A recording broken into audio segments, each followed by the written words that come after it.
আসসালামু আলাইকুম গাইস, আজকের এই ভিডিওতে আমি দেখাবো আপনারা কিভাবে সঠিক নিয়মে কন্টেন্ট মনিটাইজেশনের জন্য অ্যাপ্লাই করবেন।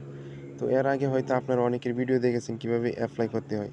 তো আজকের এই ভিডিওতে আমি দেখাবো একটু ভিন্নভাবে। তো আপনারা যদি আমার দেখানোর মতো আপনারা কন্টেন্ট মনিটাইজেশনের জন্য অ্যাপ্লাই করতে পারেন, আমি আশা করি আপনারা 48 ঘন্টার ভিতরে আপনাদের কন্টেন্ট মনিটাইজেশন সেটআপটি পেয়ে যাবেন। তবে এইখানে একটা কথা বলে রাখি, আপনার ফেসবুক প্রোফাইলে লাস্ট 28 দিনে 1 লক্ষ থেকে 3 লক্ষর ভিতরে ভিউজ থাকতে হবে, তাহলে আপনি কন্টেন্ট মনিটাইজেশনের জন্য উপযুক্ত হবেন। তো চলুন শুরু করা যাক। সো গাইস, এর জন্য আপনারা যেই কাজটা করবেন, প্রথমে আপনাদের ফেসবুক অফিসিয়াল অ্যাপসটি ওপেন করে নেবেন। তারপর এখানে থ্রি লাইন আইকনে একটা ক্লিক করে দেবেন। নিচের দিকে এখানে দেখেন প্রফেশনাল ড্যাশবোর্ড, তো প্রফেশনাল ড্যাশবোর্ডে ক্লিক করে দেবেন। তো তারপর এখান থেকে আপনারা মনিটাইজেশনে ক্লিক করে দেবেন। দেওয়ার পর এখানে দেখেন অ্যাডস অন রিলস, বোনাস, ইনস্টিমেটস, তো এই তিনটা মিলেই কিন্তু একটা সেটআপ দিবে কন্টেন্ট মনিটাইজেশন। তো আপনারা যেই কাজটা করবেন, আপনারা যে কোনো একটাতে ক্লিক করে দিবেন। তো আমি অ্যাডস অন রিলসে ক্লিক করে দিলাম। তারপর এখান থেকে দেখেন আই এম ইন্টারেস্টেড, তো আপনারা কী করবেন, আই এম ইন্টারেস্টেডের উপরে একটা ক্লিক করে দিবেন। তারপর এখানে যে লেখাটা লিখবেন, তো আমি কপি করে রাখছি। সো গাইস, তো দেখেন আমি কি লিখেছি, hello dear Facebook team, yes I in this platform interested, I am a content creator on this platform, I am working according to your guidelines regularly, now I also want to earn from this platform, so please review my profile, if I am suitable for monetisation then give set up option, thanks. আমি মূলত এখানে এটাই বুঝাইছি ফেসবুককে যে hello প্রিয় Facebook team, আমি এই প্ল্যাটফর্মের জন্য আগ্রহী, আমি একজন কন্টেন্ট ক্রিয়েটর, আমি রেগুলার কাজ করে যাচ্ছি আপনাদের গাইডলাইন অনুযায়ী, আমিও চাই এখান থেকে ইনকাম করতে, তাই দয়া করে আমার প্রোফাইলটি রিভিউ করে দেখেন, যদি আমি আপনাদের এই প্ল্যাটফর্মের জন্য উপযুক্ত হই তাহলে আমাকে মনিটাইজ সেটআপটি দিয়ে দেন, ধন্যবাদ। তো এটার পর আপনারা যেই কাজটা করবেন, তারপর সাবমিট ইন্টারেস্টে ক্লিক করে দেবেন। তবে আমি আপনাদেরকে বলি, এই লেখাটা আপনারা কপি করে নেন অথবা স্ক্রিনশট দিয়ে রাখেন। তারপর আপনারা কী করবেন, সাবমিট ইন্টারেস্টের উপর একটা ক্লিক করে দেবেন। তো এটা শেষ। তো দ্বিতীয় নাম্বার আবার যাবেন, তো ব্যাকে যাবেন। তো এরপর আবার বোনাসের উপরে ক্লিক করে দিবেন। আবার আই এম ইন্টারেস্টের উপরে ক্লিক করে দিবেন। ক্লিক করে দেওয়ার পর আবার ওই সেম লেখাটা এখানে পেস্ট করে দেবেন। তো আপনারা এই তিনটার উপরে একই লেখা পেস্ট করবেন। তারপর সাবমিট ইন্টারেস্টের উপরে একটা ক্লিক করে দিবেন। তো এরপর আবার নিচেরটার দিকে যাবেন, তো ব্যাকে যাবেন। ব্যাকে যাওয়ার পর আবার এখানে দেখেন ইনস্ট্রিম অ্যাডস, তো এটার উপরও আবার আপনারা ক্লিক করে আই এম ইন্টারেস্টেডের উপরে ক্লিক করে দিবেন। দেওয়ার পর আবার সেম লেখাটা এখানে পেস্ট করে দিবেন।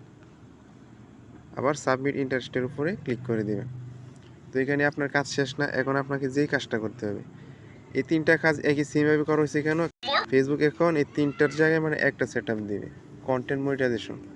তো সেমভাবে করার পর আপনারা এখন যেই কাজটা করবেন, আপনাদের প্রোফাইল থেকে আপনাদের ইউজার আইডিটা কপি করে নেবেন। তো ইউজার আইডি কপি করার জন্য আপনারা যে কাজটা করবেন, এখানে প্রোফাইলে আসার পর এখানে থ্রি লাইন যে আইকনটা আছে এটাতে একটা ক্লিক করে দেবেন। তারপর এখান থেকে নিচের দিকে ইউর প্রোফাইল লিঙ্ক অথবা আপনাদের পেজ লিঙ্ক এটা কপি করে নেবেন। এরপর আপনারা যে কাজটা করবেন, আপনারা এই যে আইডিটা খুলেছেন, যে জিমেলটা অ্যাড করে রাখেছেন, সেই জিমেলটা আপনারা কপি করে নেবেন বা কোনো জায়গায় লিখে রাখবেন। তারপর আপনারা যে কাজটা করবেন, আপনাদের গুগল ক্রোম ব্রাউজারে চলে যাবেন। তো গুগল ক্রোম ব্রাউজারে আসার পর প্রথমে যেই কাজটা করবেন, গুগল ক্রোম ব্রাউজারে আপনারা আপনাদের যে ফেসবুক আইডি দিয়ে কাজ করেন সেই ফেসবুক আইডিটি লগ ইন করে রাখবেন। তারপর এখান থেকে সার্চ বারে গিয়ে লিখবেন কন্টেন্ট মনিটাইজেশন বেটা অথবা কন্টেন্ট মনিটাইজেশন পলিসি। তো কন্টেন্ট মনিটাইজেশন বেটা দেখেন সাজেস্ট করতেছে, তো আপনারা এটার উপরে ক্লিক করে দেবেন।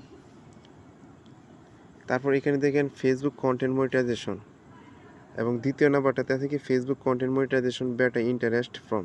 তো আপনারা কী করবেন, এই লিঙ্কটার উপরে ক্লিক করবেন। তো এই লিঙ্কটার উপর ক্লিক করার পর আপনাদের কাছে একটা এরকম একটা ইন্টারফেস শো করবে। তো আপনারা কী করবেন, এখানে বড় করে নেবেন, এখানে দেখেন ইমেল অ্যাড্রেস। তো মূলত এটা দেখেন Facebook content monetisation beta interest form, simply your earning monetise more content. তো আপনার এখানে এই ফর্মটা পূরণ করে লেটস ডু দিস এটার উপরে ক্লিক করতে হবে। তো এখানে আপনার প্রথমে যেই কাজটা করবেন, আপনার ফেসবুক আইডিটা যে ইমেল দিয়ে লগ ইন করে রাখছেন, মানে যে ইমেলটাতে আপনারা এই আইডিটা অ্যাড করে রাখছেন, তো আপনার সেই ইমেল অ্যাড্রেসটা এখানে বসায় দেবেন। এরপর এখানে দেখেন ফেসবুক কন্টেন্ট ইউআরএল, তো এটার উপরে ক্লিক করে আপনাদের ফেসবুক আইডি বা ফেসবুক পেজের ইউআরএলটা এখানে কপি করে রাখছেন যে এটা এখানে পেস্ট করে দেবেন। তো তারপর এখানে দেখেন আদার সোশ্যাল মিডিয়া অ্যাকাউন্ট, তো আদার সোশ্যাল মিডিয়া বলতে আপনার যদি টিকটক আইডি থাকে কিংবা ইনস্টাগ্রাম আইডি থাকে কিংবা ইউটিউব চ্যানেল থাকে, মানে অন্যান্য যেসব প্ল্যাটফর্ম আছে সেসব অ্যাকাউন্ট যদি করা থাকে এখানে আপনারা দিবেন। তো আপনার যেই অ্যাকাউন্ট আছে সেই অ্যাকাউন্টটা এখানে দিয়ে দিবেন। তো আমার ইউটিউব চ্যানেল আছে যেহেতু আমি ইউটিউব চ্যানেলটা দিয়ে দিলাম। তারপর এখানে দেখেন লেটস ডু দিস। তো এখানে আপনাদের কাজ শেষ না, তো আপনারা কী করবেন, লেটস ডু দিস এটার উপরে ক্লিক করে দিবেন। সো দেখেন এখানে কি বলতেছে, form submitted successfully, thank you for you interest in the Facebook content monetisation beta. তারপর আপনারা ওকেতে ক্লিক করে দেবেন। সো গাইস, আশা করি বুঝতে পারছেন কীভাবে আপনারা সঠিক নিয়মে ফেসবুক কন্টেন্ট মনিটাইজেশনের জন্য অ্যাপ্লাই করবেন। তো ভিডিওটা দেখে যদি উপকৃত হয়ে থাকেন অবশ্যই ভিডিওতে একটা লাইক দিবেন, আর আপনার বন্ধুদের কাছে অবশ্যই শেয়ার করে দিবেন ভিডিওটা, আর আমাকে ফলো দিয়ে রাখবেন আপনাদের পাশে। সো দেখা হবে পরের ভিডিওতে। ভালো থাকুন, সুস্থ থাকুন, আল্লাহ হাফেজ।